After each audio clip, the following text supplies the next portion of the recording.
नमस्कार बच्चों, स्वागत है आपका इस वीडियो में जिसमें हम कक्षा 9 की पुस्तक कृतिका के पाठ 4 के सारांश मतलब पाठ पठन की चर्चा करेंगे। पाठ है माटी वाली, जिन्हें लिखा विद्यासागर नौटियाल जी ने है। शुरू करते हैं बच्चों। माटी वाली अर्थात मिट्टी वाली पाठ में विस्थापन की समस्या का मर्मस्पर्शी चित्रण किया गया है। दिल को छू लेने वाला। विस्थापन मतलब जब एक जगह से दूसरी जगह जाना। और ये जो पाठ है ना, टिहरी नामक जो बांध है उस पर जो वो घटना उस पर आधारित है। इस समस्या से मजदूर तथा गरीब लोगों को सर्वाधिक दुख भोगना पड़ता है।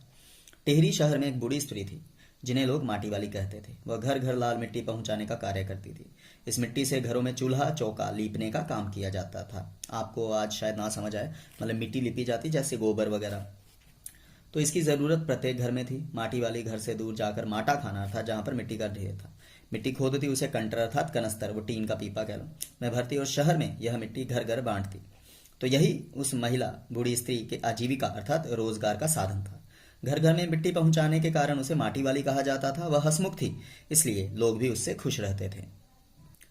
माटी वाली जी का पति बूढ़ा अशक्त था, मतलब कमजोर था। वह बीमार रहता था। माटी वाली जिन घरों में मिट्टी देती थी उन घरों की महिलाएं उसकी हालत देखकर उसे एक दो रोटी तथा कभी कभार चाय भी दे देती थी।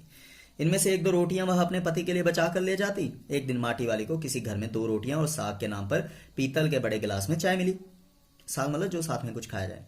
तो उसने एक रोटी कपड़े में लपेटी तथा दूसरी खुद चाय के साथ गले में उतार गई। माटी वाली ने घर की मालकिन से पीतल के गिलास को देखकर कहा, पुरानी चीजें बहुत कम लोगों के पास रह गई हैं। इस पर मालकिन जी ने कहा, ये पुरखों की जुटाई चीजें हैं जिन्हें पुरखों ने पता नहीं किस किस तरह से पैसे बचाकर खरीदे थे। अब लोग इनकी कदर नहीं करते थे। ये भी एक संदेश है इस पाठ से।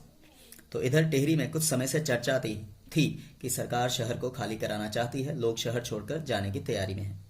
तो माटी वाली की समस्या है कि वह इस उम्र में शहर छोड़कर कहाँ जाएंगी।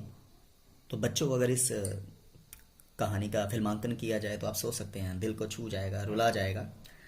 जो जमीन जायदाद के मालिक हैं वे तो कहीं ना कहीं ठिकाने पर जाएंगे, पर उसका क्या होगा? उसकी तरफ कोई देखने वाला भी नहीं है। तो उस दिन माटी वाली को 2-3 घरों में माटी देने के बाद 3 रोटियां मिल गई, जिन्हें वह बांध कर घर ले जा रही थी। वह सोच रही थी आज एक पाव 250 ग्राम प्याज खरीद कर उसे कूट कर रोटी के साथ अपने पति को देगी।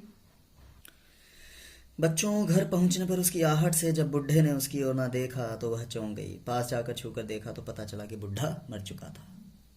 मैं दिल से बुढ़ा नहीं बोलना चाहता क्योंकि ये पाठ में आया, बट उनके पति जी इस दुनिया में नहीं रहे। टिहरी बांध के कारण विस्थापित होने वाले लोगों के साथ वह भी पुनर्वास अधिकारी के पास पहुंची। साहब ने उससे घर का कागज दिखाने को कहा। उसके पास ऐसा कोई कागज नहीं था।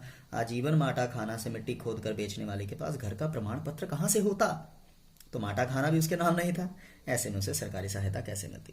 बातें बहुत होती हैं बच्चों इस दुनिया में, असलियत बहुत ही भयानक होती है। कुछ समय बाद टिहरी बांध की 2 सुरंगों को बंद कर दिया गया। टिहरी शहर में पानी भरने लगा और पूरे शहर में भगदड़ मच गई। लोग अपने अपने घर छोड़कर भाग रहे थे। निचली जमीन पर बने शमशान डूबते जा रहे थे। मानसिक रूप से विक्षिप्त माटी वाली, ठीक है, अब तो विक्षिप्त हो गई ना, आने जाने वाले हर व्यक्ति से एक ही बात कहती थी, गरीब आदमी का शमशान नहीं उजड़ना चाहिए। मतलब गरीब को आपने कुछ दिया तो नहीं भाई, शमशान तो रहने दो। धन्यवाद बच्चों।